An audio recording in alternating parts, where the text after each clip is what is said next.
With the Mini-Jarraff, safety is top priority.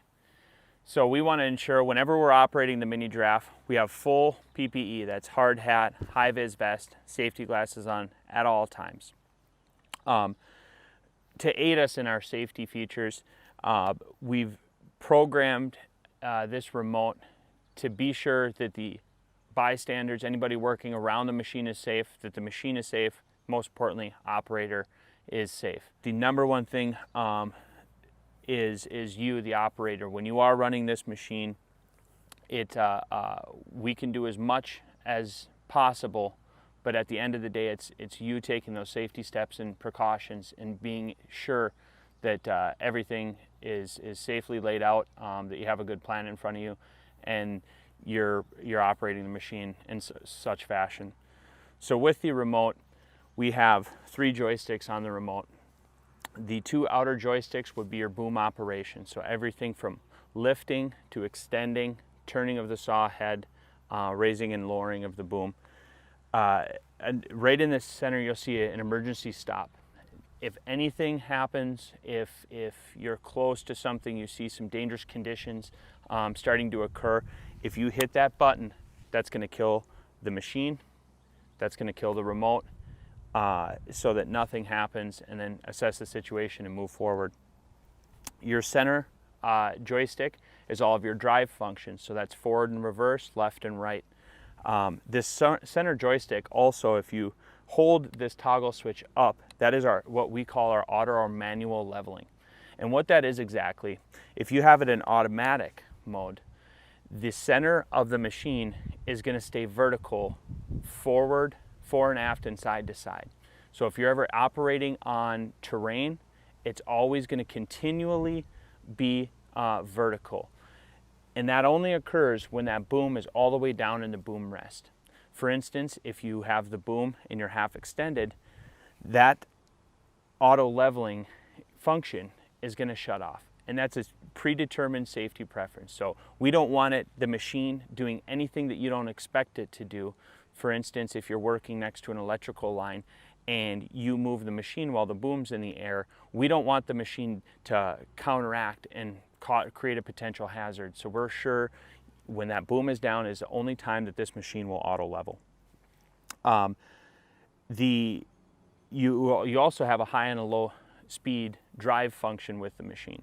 So when you're working, you want it in low speed. That'll give you the most torque to the wheels, the most control of the machine as you're moving around. But if you have to track this machine across the yard or a wide expanse of land, or run it just point A to point B in the fastest fashion, you have a high speed available, and that high speed is a little bit more than a brisk walking pace. The leg widening feature on the Mini-Jarraff is controlled with this toggle. It has an in and out function, and what that is that's widening or out, or in as in narrowing, and that can bring you all the way to 10'6" wide, all the way down to 44 inches wide. Now the machine, with its safeguard control system and how we have that controlling the machine, it's going to limit the amount of wheel width as compared to if you're on a slope or your boom height, essentially.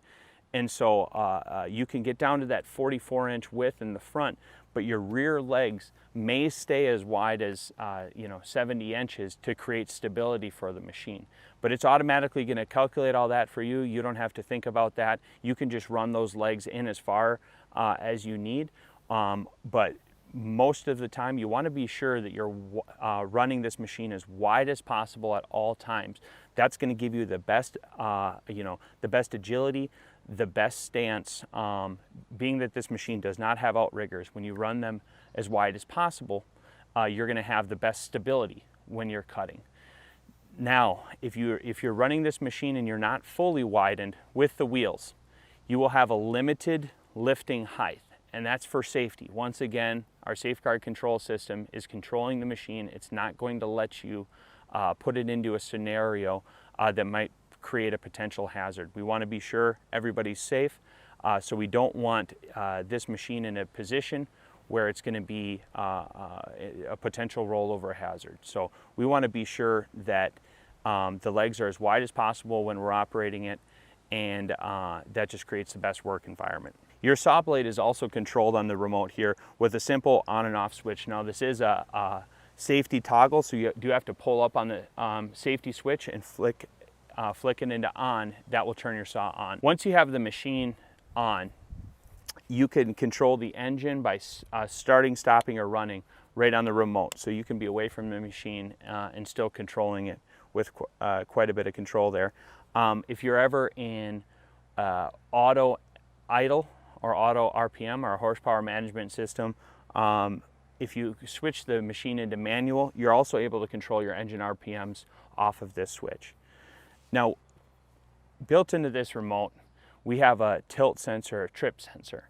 And what that is if you're an operator, and let's say for some reason you fall down, you trip, that remote gets shaken or tilts side to side out of a specified range, what it's going to do is it's going to essentially cut the link between the remote and the machine. It's not going to shut off the engine though. All your functions, all your controls on the remote will be dead. It's essentially the same thing as hitting the emergency stop button, but the engine's still going to be running.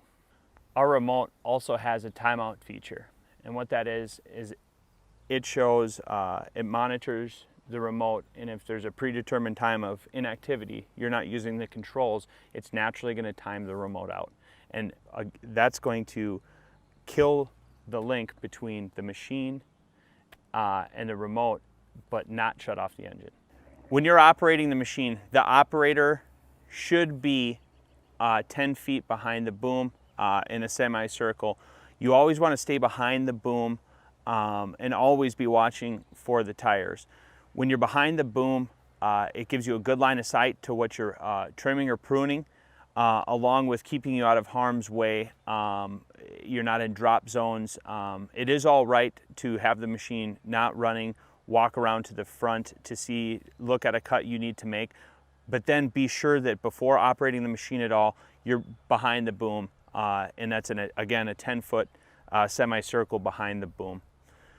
When you are operating it, when you're in the tree and you're performing some pruning or trimming activities, the correct way to be trimming is you don't actually want to be coming down at a chopping motion. You want to actually extend through all of your cuts. Because our machine has a rotating saw head, if that saw head is at a 45-degree angle and you try to come down through a branch or through whatever you're trimming, it has a natural tendency to want to push the blade to the side. So you always want to extend through your cut, because that way not only will your cut quality be better, but you also, when you do extend through it, the boom won't have a tendency to jump around on you. Whenever you're in a cut, you never want to turn your saw head while you're in a cut. That's going to do damage to the saw blade and to the saw head itself. When you are extending into a cut, just be sure you're never moving the boom up or down. You just want to be extending through the cuts you're about to make.